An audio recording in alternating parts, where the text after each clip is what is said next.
Question number first, chapter first. What is the force between small charges, spheres having charge 2 into 10 to the power minus 7 coulomb and 3 into 10 to the power minus 7 coulomb placed at the 30 centimeter apart in air? तो charge first, value of charge first Q1 हो गया 2 into 10 to the power minus 7, value of charge second 3 into 10 to the power minus 7 coulomb placed at 30 centimeter apart, then distance will be 30 centimeter. तो आपके पास होता है kilometre, hectometre, decametre, metre, decimetre, centimetre, millimetre. इस centimetre को we will convert into metre. Metre में convert करेंगे तो आपके पास centimetre is this, back side में जीरो लगे, मीटर तक कितने 2, तब 30 का फॉर्म कितना हो जाएगा 100. Zero cancel by zero. अब ये मीटर में आ गया तो r इज इक्वल टू 1 के आगे एक जीरो है 0.3 मीटर. डिस्टेंस हो गया 0.3 मीटर. आपके पास टू चार्जेस होती हैं Q1 और Q2 और distance between them is 30 centimetre. Q1 की वैल्यू कितनी गिवन है आपके पास? Q1 की वैल्यू चार्ज की है 2 into 10 to the power minus 7 coulomb, ठीक है. और Q2 की वैल्यू गिवन है 3 into 10 to the power minus 7 coulomb. तो नाउ वैल्यू पुट करते हैं बाय कूलम्स लॉ. आपके पास कूलम्स लॉ यूज करेंगे यहाँ पर. तो Coulomb's law is this, by Coulomb's law F is equal to Q1 Q2 upon F is equal to 1 upon 4 pi epsilon naught into Q1 Q2 upon R square. ठीक है, यही तो formula था आपका कूलम्स लॉ का. Derivative भी किया था आपने डेफिनेशंस में. तो F is equal to chapter notes में आपको मिल जाएगा ये. तो जहाँ पर हमने ये सारे डेरिवेशंस किए थे 1.4 pi epsilon 0 epsilon naught, आपका वैल्यू था कितना 9 into 10 to the power 9 होता है. स्टैंडर्ड वैल्यू है, ये भी आपने किया था. ये सभी वैल्यूज हमने लिखे थे. एप्सिलॉन नॉट कितना होता है, एप्सिलॉन की वैल्यू कितना है, एप्सिलॉन नॉट कितना है. तो 9 into 10 to the power 9, Q1 is given 2 into 10 to the power minus 7 and Q2 is given 3 into 10 to the power minus 7. Question में दिया हुआ है आपको अपॉन R स्क्वायर. R आपने फाइंड किया अभी मीटर में, हम क्या सिस्टम में करते हैं इसलिए मीटर में कन्वर्ट किया. 0.3 into 0.3. अब आपका आप नंबर मेंशन कर लोगे. नंबर हम मेंशन करते हैं. F is equal to 4 equal कितना हो गया 9 हो गया, 2 हो गया, 3 हो गया.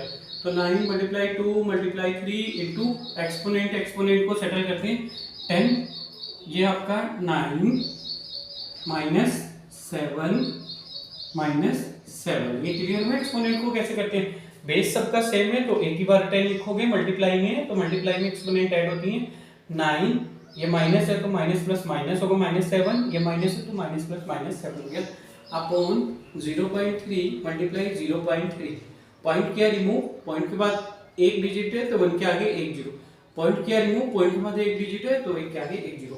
तो F इज इक्वल टू, अब 3 बन गए, 3 कैंसिल बाय 3 और 3 3 जा 9, 3 2 जा हो गया 6. 6 into 10 to the power 9 minus 7 minus 7 minus 1 minus 2 कितना होता है, जब एक माइनस पहले होता है एक बीच में माइनस 3. तो माइनस 7 माइनस 14 हो गया इनटू 1 के आगे 2 जीरो है तो we can write it 10 to power 3. 1 के आगे 3 जीरो होते हैं तो 10 की पावर 3. 1 के आगे 4 जीरो है तो 10 की पावर 4. तो then F is equal to 6 into 9 minus 14, smallest minus great, कम में से ज्यादा सब्ट्रैक्ट हो रहा है तो 6 इनटू 10 टू की पावर माइनस 5.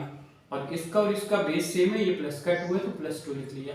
तो F इज इक्वल टू कितना हो गया 5 में से 2, क्योंकि एक माइनस हो रहा है ना, तो 6 इनटू 10 टू की पावर 5 में से 2 सब्ट्रैक्ट करोगे क्योंकि यहाँ पर माइनस है 3 एंड दिस इज माइनस तो this. Because this is 4, then unit will be Newton. That is your answer. And question was simple. What is the force between the two small charges spheres having charge 2 into 10 to the power minus 7 coulombs and 3 into 10 to the power minus 7 coulomb placed at 30 centimeter apart in air. जो दो charges हैं जिनकी value given है आपको इतनी है, 30 centimetre दूरी पर एक आपके प्लेस पर रखे हुए हैं. देन Q1 इक्वल इतना था, सेकंड चार्ज इतना था, डिस्टेंस सेंटीमीटर में थी. आप इसको कन्वर्ट कर लेते हो किसमें, मीटर में, क्योंकि ये कूलम्स में है तो आप इनके सिस्टम पढ़ते हो. डिस्टेंस मीटर में, वेट केजी में, टाइम सेकंड में. ठीक है. अब आपने बाय कूलम्स लो 1.4 pi epsilon naught Q1 Q2 upon R square. इसकी वैल्यू स्टैंडर्ड होती है fix 9 into 10 to the power 9. Q1 की वैल्यू गिवन थी, Q2 की वैल्यू गिवन थी. R स्क्वायर का मतलब होता है R मल्टीप्लाई R. R की वैल्यू थी 0.3 0.3. पॉइंट कट करते हैं, पॉइंट के बाद एक डिजिट है तो एक के आगे एक जीरो लगा दिया, फिर से पॉइंट कट किया, फिर से 100 हो गया. 3 3 जा 9 किया आपने और 3 से 3 कैंसिल कर दिया तो आपके पास 2 3 जा 6 बचा. 10 की पावर 9 माइनस 7 माइनस 14 और 10 टू पावर 10 की पावर 2. और 9 माइनस 14 होता है minus 5 plus 2. Now 6 into 10 to the power minus 3 Newton. That is your answer. That's done.